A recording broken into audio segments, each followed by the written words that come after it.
नमस्कार, जनप्रभात सुपरफास्ट में आपका स्वागत है। मैं हूं हेमेंद्र सिंह। एक नजर डालते हैं आज की सुर्खियों पर। जम्मू कश्मीर में पहली बार हुए डीडीसी चुनाव की कड़ी सुरक्षा के बीच मतगणना जारी है। प्रदेश के सभी 20 जिलों में एक साथ मतगणना हो रही है। हर जिले में 14 सीटों की मतगणना होगी। दोपहर 2 बजे तक प्रत्येक जिले में पहला नतीजा घोषित होने की उम्मीद है। डीडीसी चुनाव की मतगणना के शुरुआती रुझानों में गुपकार गठबंधन 12 सीटों पर आगे चल रहा है, जबकि बीजेपी 18 सीटों पर बढ़त बनाए हुए है, जबकि कांग्रेस समेत अन्य 21 सीटों पर बढ़त बनाए हुए हैं। रुझानों में पल पल तस्वीर बदल रही है। डीडीसी चुनाव परिणाम की घोषणा से पहले महबूबा मुफ्ती के रिश्तेदारों समेत 20 से अधिक लोगों को पुलिस ने हिरासत में ले लिया है। महबूबा ने अपनी पार्टी के नेताओं को हिरासत में लिए जाने को गुंडा राज बताते हुए परिणामों के साथ छेड़छाड़ का षड्यंत्र रचने का आरोप लगाया है। कृषि कानूनों के खिलाफ दिल्ली की सीमाओं पर डटे किसानों ने आंदोलन और तेज करने की कवायद शुरू कर दी है। वहीं सरकार ने प्रदर्शन कर रहे किसानों से बातचीत के लिए तारीख तय करने को कहा है। सरकार 40 किसान संगठनों से बातचीत के लिए तैयार है। आंदोलन के बीच करीब 40 किसान संगठनों की आज अहम बैठक बुलाई गई है। इसमें तय किया जाएगा कि सरकार से बात करनी है या नहीं। किसान नेताओं ने कहा है कि सरकार ने जो 5 पेज का गोलमोल प्रपोजल भेजा है, इसमें पुरानी बातों पर ही जोर है। राष्ट्रीय किसान मजदूर संगठन के नेतृत्व में आज मुंबई में उद्योगपति मुकेश अंबानी के घर का घेराव किया जाएगा। इस दौरान वे अंबानी से खेतीबाड़ी में कारपोरेट के जरूरत से ज्यादा दखल को रोकने का अनुरोध करेंगे। इस दौरान उन्हें समस्याओं से अवगत कराया जाएगा। किसान आंदोलनों के बीच केरल सरकार ने नए कानून के विरोध में विधानसभा का विशेष सत्र बुलाने का फैसला किया है। केरल की सीपीएम पार्टी की सरकार 23 दिसंबर को विधानसभा का विशेष सत्र बुलाएगी और नए कृषि कानूनों के खिलाफ प्रस्ताव पास करेगी। पंजाब में इनकम टैक्स विभाग द्वारा आढ़ती एसोसिएशन के प्रमुख के घर पर रेड के कारण आज से पूरे पंजाब की मंडियां बंद रखी जाएंगी। किसान आंदोलन को आर्थिक मदद देने के कारण आढ़तियों के खातों की जांच की जा रही है। इसको लेकर आढ़तियों में गुस्सा है। आढ़तियों पर रेड को लेकर कांग्रेस प्रवक्ता रणदीप सुरजेवाला ने पीएम मोदी पर निशाना साधा। उन्होंने कहा कि Modi ji, income tax, CBI और ईडी के अलावा भी कुछ पता है आपको? सरकार का काम नोटिस नहीं, न्याय देना है। ये उत्पीड़न आपको महंगा पड़ेगा। केंद्रीय मंत्री रामदास अठावले ने किसानों की मांगों को गैर कानूनी बताया। उन्होंने कहा कि अगर विरोध प्रदर्शन के डर से केंद्र सरकार कानून वापस लेती है तो लोकतंत्र और संविधान खतरे में पड़ जाएगा। केंद्र सरकार द्वारा सुझाए गए समझौतों के फार्मूले को किसानों को मान लेना चाहिए। अकाली दल प्रमुख सुखबीर सिंह बादल ने केंद्र पर किसानों को बदनाम करने का आरोप लगाया। उन्होंने कहा कि मोदी सरकार बातचीत का छलावा करने में लगी है, जिससे ये धारणा बनाई जा सके कि वो उचित है और किसान गलत है। हरियाणा कांग्रेस अध्यक्ष कुमारी सैलजा ने केंद्र सरकार पर निशाना साधा है। उन्होंने कहा कि कई हफ्तों से किसान खुले आसमान के नीचे पड़े हैं। सरकार किसानों की पीड़ा समझने को तैयार नहीं है। मोदी सरकार का रवैया हमें अंग्रेजों द्वारा किए गए जुल्म की याद दिलाता है। यूपी कांग्रेस अध्यक्ष अजय कुमार लल्लू ने केंद्र और राज्य सरकार पर कई बड़े आरोप लगाए हैं। उन्होंने कहा कि भाजपा सरकार में सरेआम लोकतंत्र कुचला जा रहा है। पिछले 3 माह में कई किसानों और हजारों कांग्रेस कार्यकर्ताओं पर पुलिस ने फर्जी मुकदमे दर्ज किए हैं। राष्ट्रपति ट्रंप ने पीएम मोदी को अमेरिका के प्रतिष्ठित लीजन ऑफ मेरिट अवार्ड से सम्मानित किया है। अमेरिका में भारतीय एम्बेसडर तरणजीत संधू ने पीएम मोदी की तरफ से इस सम्मान को रिसीव किया है। इससे भारत और अमेरिका के बीच साझेदारी और मजबूत हुई है। पीएम मोदी आज वीडियो कॉन्फ्रेंसिंग के जरिए भारतीय अंतर्राष्ट्रीय विज्ञान महोत्सव का उद्घाटन करेंगे। केंद्रीय मंत्री डॉक्टर हर्षवर्धन ने बताया कि उपराष्ट्रपति एम वेंकैया नायडू महोत्सव के आखिरी दिन 25 दिसंबर को संबोधित करेंगे। पीएम मोदी ने आज अलीगढ़ मुस्लिम विश्वविद्यालय के शताब्दी वर्ष समारोह को बतौर मुख्य अतिथि संबोधित किया। पीएम मोदी का ये संबोधन ऑनलाइन हुआ। पीएम मोदी के साथ केंद्रीय शिक्षा मंत्री रमेश पोखरियाल निशंक भी समारोह में शामिल रहे। भारत और नेपाल के बीच रक्षा सहयोग को और मजबूत करने के लिए रक्षा मंत्रालय ने एक वेबिनार का आयोजन किया। इसमें दोनों देशों के रक्षा मंत्रालय के अधिकारियों ने हिस्सा लिया। इस दौरान दोनों देशों ने घनिष्ठ, सौहार्दपूर्ण और बहुआयामी रिश्तों की परिकल्पना पर जोर दिया। केंद्रीय मंत्री नितिन गडकरी ने तेलंगाना को कुल 13,000 करोड़ रुपए की राजमार्ग परियोजनाओं की सौगात दी।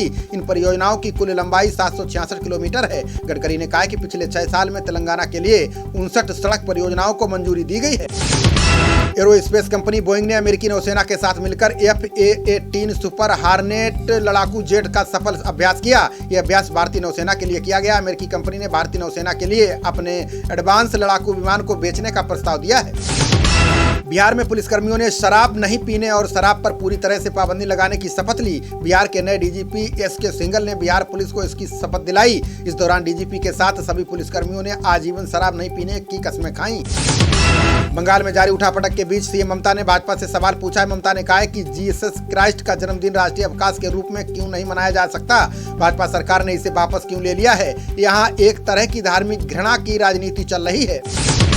सरकार ने बिजली उपभोक्ताओं को सशक्त बनाने के लिए बड़ा कदम उठाया है। नए नियम में उपभोक्ताओं को 24 घंटे बिजली उपलब्ध कराने और तय समय पर सेवाएं देने की व्यवस्था सुनिश्चित की गई है। केंद्रीय मंत्री आर.के. सिंह ने कहा कि कंपनियां अगर नियम के अंतर्गत सेवा उपलब्ध नहीं कराएंगी तो उन्हें जुर्माना देना होगा।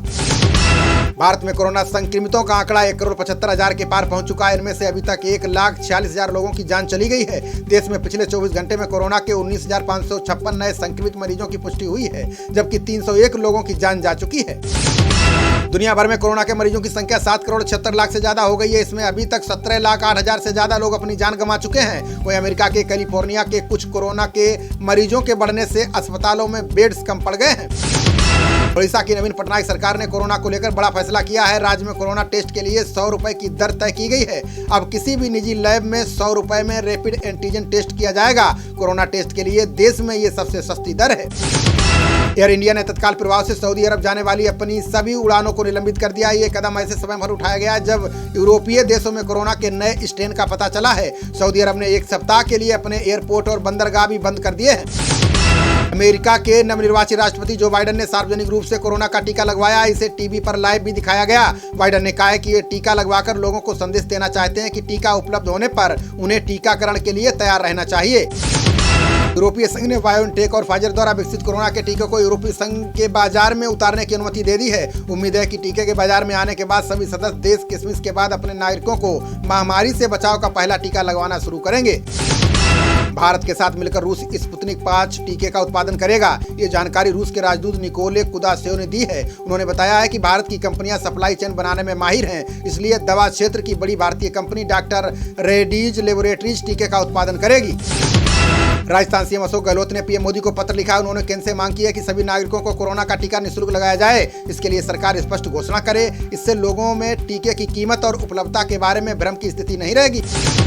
कमल हासन ने अपनी पार्टी का आर्थिक एजेंडा लॉन्च किया, जिसमें गृहिणियों को घर के कामकाज के लिए भुगतान का वादा किया गया है। साथ ही सभी घरों को हाई स्पीड इंटरनेट सेवा और किसानों को कृषि आधारित उद्योगों के जरिए उद्यमी बनाने का भी वादा किया गया है। महाराष्ट्र सरकार ने नगर निगम क्षेत्रों में 22 दिसंबर से 5 जनवरी तक रात्रि कर्फ्यू लगाने की घोषणा की है। उद्धव सरकार ने स्ट्रेन फैलने की बढ़ती आशंकाओं के बीच ये कदम उठाया है। ये कर्फ्यू रात 11 बजे से सुबह 6 बजे तक प्रभावी रहेगा। उड़ीसा सीएम नवीन पटनायक ने विकास की राह में भ्रष्टाचार को बड़ा और बड़ा बताया। उन्होंने कहा कि पार्टी के सभी नेताओं को संपत्ति का ब्यौरा सार्वजनिक करना होगा। ये नियम सभी सरकारी कर्मचारियों और अधिकारियों पर लागू होगा। इसका लक्ष्य भ्रष्टाचार पर लगाम लगाना है। तेलंगाना में अभिनेता सोनू सूद के नाम पर मंदिर बनाया गया है। यहाँ उनकी प्रतिमा स्थापित की गई है। डूबा तांडा गांव के लोगों ने अभिनेता सोनू सूद को वास्तविक हीरो बताया। प्रतिमा के अनावरण के मौके पर जनजातीय महिलाओं ने लोक गीतों पर नृत्य भी किया। केंद्रीय मंत्री जितेंद्र सिंह ने सीबीआई के लिए नया क्राइम मैनुअल जारी किया है, जिसमें मानक संचालन प्रक्रिया में बदलाव किया गया है। इसमें डिजिटल क्राइम को शामिल किया गया है। साथ ही विदेशों में जांच की प्रक्रिया को तेज करने के तरीकों को भी जोड़ा गया है। दिल्ली एनसीआर समेत उत्तर भारत में कड़ाके की सर्दी जारी है। दिल्ली एनसीआर में आज सुबह कोहरा छाया रहा। कई स्थानों पर न्यूनतम तापमान 5 डिग्री सेल्सियस से नीचे दर्ज किया गया। दिल्ली में न्यूनतम तापमान थोड़ी वृद्धि के साथ 5.5 डिग्री सेल्सियस पर पहुंच गया। आजम खान की पत्नी तजीन फातिमा 10 माह के बाद जेल से रिहा हो गई हैं। फातिमा को अदालत ने जमानत दे दी है। वहीं उनके पति आजम खान और बेटा अब्दुल्लाह आजम अभी भी जेल में हैं। इस मौके पर फातिमा ने कहा है कि मुझे इंसाफ मिला है, अब आजम को भी न्याय मिलेगा। आरजेडी नेता तेजस्वी यादव ने बड़ा बयान दिया। उन्होंने कार्यकर्ताओं से कहा है कि वे बिहार में मध्यावधि चुनाव के लिए तैयार हो जाएं। ये चुनाव 2021 में हो सकते हैं। तेजस्वी ने कहा कि विधायकों को सत्ता पक्ष को खुश होने की जरूरत नहीं है। बिहार सरकार कभी भी गिर सकती है। कुरुक्षेत्र में वार्षिक अंतर्राष्ट्रीय गीता महोत्सव की शुरुआत हो चुकी है। हिमाचल सीएम जयराम ठाकुर ने कार्यक्रम का उद्घाटन किया। इस बार महोत्सव का प्रसारण ऑनलाइन और सोशल मीडिया के जरिए हो रहा है। कार्यक्रम का समापन 25 दिसंबर को होगा। महामारी के चलते ताजमहल का दीदार न कर पाने वाले पर्यटकों को संस्कृति मंत्रालय ने बड़ी राहत दी है। मंत्रालय के आदेश पर जिला प्रशासन ने टिकटों की संख्या दोगुनी कर दी है। इस 10,000 पर्यटक रोजाना ताजमहल का दीदार कर सकते हैं। पहले ये संख्या 5,000 थी। केंद्र सरकार नेताजी सुभाष चंद्र बोस की 125वीं जयंती को वृहद रूप से मनाएगी। इसके लिए केंद्रीय गृह मंत्री अमित शाह की अध्यक्षता में उच्च स्तरीय समिति गठित की गई है। ये समिति समारोहों की रूपरेखा तय करेगी। पीएम मोदी ने कहा है कि नेताजी की बहादुरी जगजाहिर है। इस विशेष मौके पर भव्य तरीके से मनाएंगे। त्रिपुरा सरकार ने पत्रकारों के लिए बड़ी घोषणा की है। सीएम विप्लव देव ने कहा है कि राज्य सरकार पत्रकारों को हर साल 5 लाख रुपए तक का स्वास्थ्य बीमा देगी। इस मौके पर उन्होंने श्रमजीवी पत्रकारों के लिए आजीविका के अवसर पैदा करने पर भी जोर दिया। यूपी के आगरा में यमुना एक्सप्रेस वे पर एक कार कंटेनर से टकरा गई। इससे कार में सवार 5 लोगों की जान चली गई। सूचना पाकर पहुंची पुलिस ने शवों को पोस्टमार्टम के लिए भेज दिया है। मृतकों की अभी पहचान नहीं हुई है। हादसा थाना खंदौली क्षेत्र में तड़के करीब 4:30 बजे हुआ।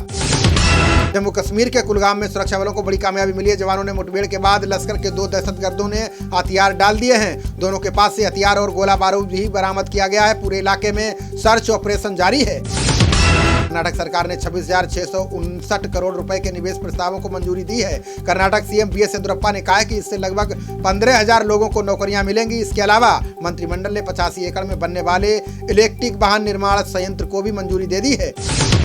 सीएम केजरीवाल के घर के बाहर बीजेपी के मेयरों के धरने को लेकर डाली गई याचिका पर दिल्ली हाईकोर्ट में सुनवाई हुई। इस दौरान दिल्ली पुलिस ने हाईकोर्ट को बताया कि धरने को खत्म कर दिया गया है। अब पुलिस आवासीय कॉलोनी में कोई धरना ना हो सके, इसका ध्यान रखेगी। दिल्ली के डिप्टी सीएम मनीष सिसोदिया आज लखनऊ के दौरे पर जाएंगे। योगी के मंत्री सिद्धार्थनाथ सिंह ने आपको दिल्ली मॉडल पर बहस करने के लिए खुली चुनौती दी थी, जिसे स्वीकार करते हुए सिसोदिया आज बहस के लिए राजधानी लखनऊ पहुंच रहे हैं। श्रम मंत्री संतोष गंगवार ने जम्मू कश्मीर में 100 बिस्तरों वाले ESIC अस्पताल की आधारशिला रखी। ये बड़गाम के ओमपुरा में बनेगा। 4 मंजिला अस्पताल को बनने में 160 करोड़ रुपए की लागत आएगी। ये अस्पताल 5 एकड़ में तैयार किया जाएगा।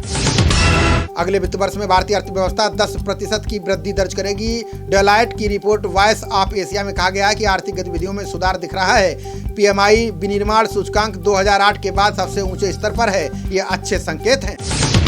RSS की गौतम बुद्ध नगर जिला इकाई की बैठक हुई। इसमें श्री राम मंदिर निर्माण के लिए जिले के 3 लाख परिवारों से संपर्क करने की योजना बनाई गई। कार्यकर्ता जनसंपर्क के दौरान लोगों से अंशदान एकत्रित करेंगे। बैठक में प्रांत के संपर्क प्रमुख विजय मौजूद रहे। खबरों का सिलसिला जारी रहेगा। देखते रहिए जनप्रवाद। नमस्कार।